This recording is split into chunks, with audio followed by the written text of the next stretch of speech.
I got it as a gift about 60 years ago. 60 years ago.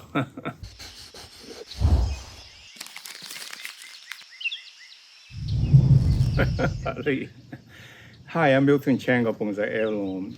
I'll go over a few questions. The first one was that thank you for uploading. I presume that means for venting. As always, well, full of wisdom. Thank you very much. I think that kind of gave me permission to kind of speak up. I have a lot of knowledge to share with you. For example, I know a lot about business, investing, raising children, and to be successful, etc., etc. I was still afraid to kind of reach beyond the topic of bonsai, but you kind of encouraged me to do so. So I do a little bit, starting off something really simple. For example, this is a Hawaiian shirt that, would you believe, I got it as a gift about 60 years ago. 60 years ago. When I was a freshman, I spent the first 18 months as a freshman at the University of Hawaii. And one of the distant relatives' friend took pity on me, this poor boy. They gave me a nice kind of a dressy kind of a aloha shirt. Aloha shirt we think of as being very colorful. Actually, dressy Hawaiian shirts are actually very mute in color, like black and white and blue and white and so forth. So anyway, so today, given it's a little bit of a warm day, I thought I'd wear a Hawaiian shirt to be a little different. So please encourage me to ask me questions that you're curious about, that I can share with you. Anything that you're curious about, maybe other people maybe too. Well, as a kind of a silly little tip on starting business, everybody's interested in starting a business.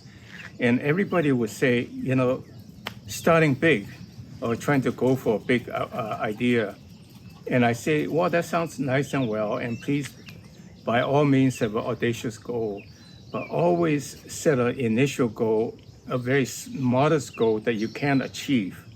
Because once you have the small achievement, you can point to a success, people are more likely to believe your bigger story. So business idea has to be built on one at a time, not starting big and trying to go for it. You don't have all the resources and the ability to get there, and you fail and you're done. But if you have a big audacious goal, but set a modest goal to go after it first, and a whole set of milestone goals to go afterwards, then you're more likely to get to your audacious goal. But be successful in a small, modest goal first. And so that's the same thing with bonsai. When you make bonsai, start with a shohin, and it will start to look good in 2 years, really nice in 5 years. And that gave you the encouragement, the experience to do a bigger tree that would take 10 years to look nice. And that's how you make progress. Okay, enough of pontification.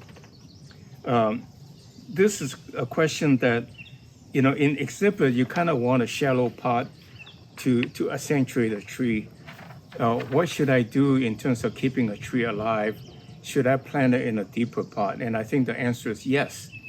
What I always do, especially for oval trees, like a grove or forest and all that, I plant it in a relatively deep pot.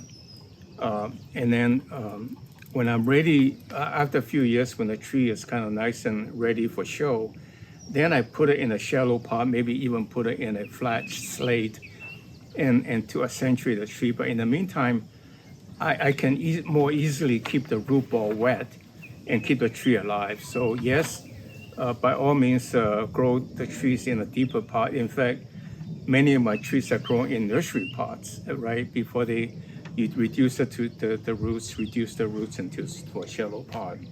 The next question is, what do you think is a percentage of loss of water through evaporation through the root ball versus through the leaves? I don't know. I don't have any scientific measurement to tell you that, but you can speculate. Let's say, assuming the surface loss of moisture on the surface are the same on leaf surfaces and as on the soil surface, the same, then you can assume typical tree, here's a pot this big and lots and lots of leaves on the top.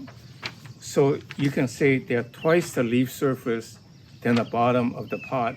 I would say multiply that by 2 because the top and bottom of the leaves. So I would say a typical bonsai have 2 to 4 times the leaf surfaces to evaporate versus a bottom. So I would say bottom is 20%, the top is 80%. I don't know, but I'm just guessing. I think it's really essential to be able to do guesstimates. Life with nothing is certainty, but you get close to the possibility, then you're more likely to be right than wrong, and that's close enough. In what conditions and ambience does a juniper need to grow? Well, actually very forgivingly, if you look at juniper, they grow, California juniper grows in deserts. And then you can see them grow anywhere in the garden very well in really moist, wet areas. So very forgiving, any condition. But I believe one of the very essential thing about trees and bonsai and anything in general, plants in general, is the lighting. If they don't get the light, they don't do photolysis and they can live. The same thing with the amount, the root ball must be wet, because if the root ball dries out, they die. So those are the two conditions always. Then everything else is extra, like fertilizers and all that. They can usually get enough from the soil to keep going. But if you want it to grow fast, you have to give it a slow release fertilizer and so forth.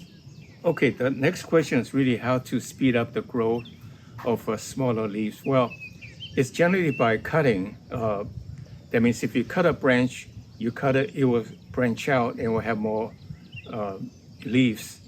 And the other thing is so I think of it as called leaf stripping, but they call it defoliation.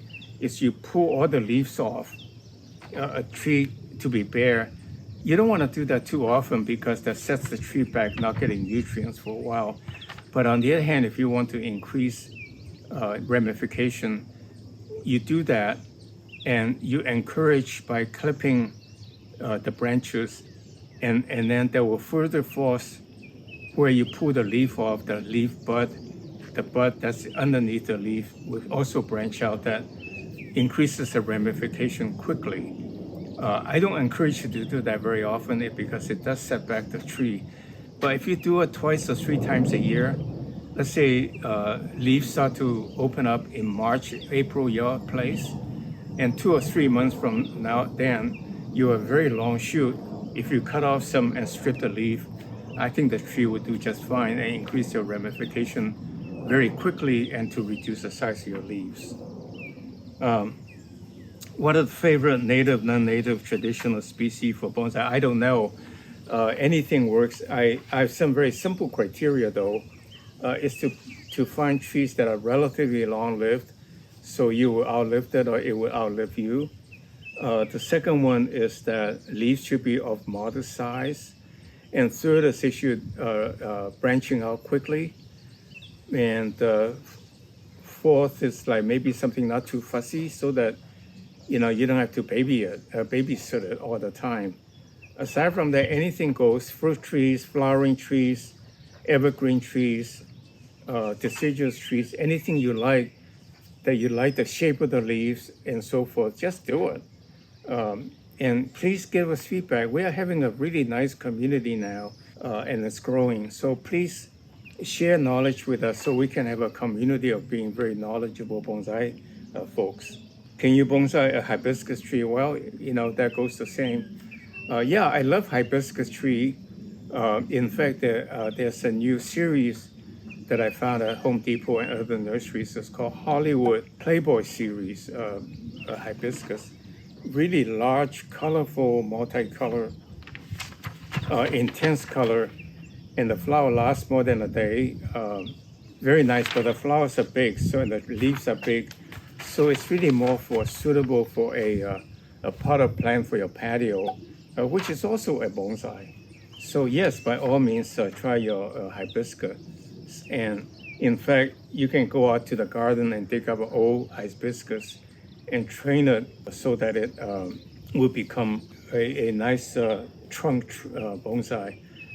Come to think of it, there are 2 kinds of hibiscus. One is the hibiscus for the temperate garden landscaping, and the other one's more for tropical, like Hawaii and all that. Both are excellent material, very good material for bonsai. I bought a ficus, and I wonder, in some sense, the question is really about aerial roots. If you go to tropical country like India, which I have visited, and also to Hong Kong, where I came from, there are long branches coming out, and then air roots coming down from it to get the moisture, and eventually they hit ground, and then they grow. They feed the branches well, and you can cut it off, and you can grow that piece as a separate tree. So that's the purpose of the air roots. And so sometimes your bonsai ficus will also do that. And then you let it touch the ground and let it thicken, and that become part of your shaping. But I would say try to orient the roots so that it rhymes with the design, so it's not like our shape. How about making a fruiting bonsai? Well, I think there are many fruit trees that can be made into bonsai. For example, citrus tree, typically the fruits are large, oranges or tangerines. But kumquat tree, you can find the right kind that's round and fairly small. So they are very desirable for bonsai. There is a kumquat called Fortunella, which I can never get here, or sometimes it's referred to as Hong Kong kumquat. If any one of you have it, I'd love to buy one, a small cutting from you, or buy a whole tree from you. I can't get it here, and I don't particularly want to get it illegally from Hong Kong here to bring it here. So anyway, fruit trees can be cut to nominal size and kept small and make beautiful bonsai. And the last question, how do you grow a tree tall and thick trunk and everything else? In a sense, how do you make maybe the best question is, the better question is that how do you make a bonsai that's thick trunk and to scale? Well, it's actually really simple. It's a balance between height and trunk size. What I always advocate is that let the tree grow to a certain size, so you have a trunk of certain thickness to your liking, then cut it off to about 75% or 50% of the ultimate height you desire. Then what happens is that where you cut, it will start to branch out, and then the bottom will branch out as well. And if you keep that in a pyramidal shape, the bottom branches will thicken quicker and less thick on the top, and then the top will grow up, and you can find an apex to shape it. And then so you cut it off, you find a new apex, you find a new apex, you keep repeating it. This way you can introduce turns to the bonsai, and it's not a straight trunk, but turns, and each turn you have a reduction in the trunk size. So that is what is referred to as tapering.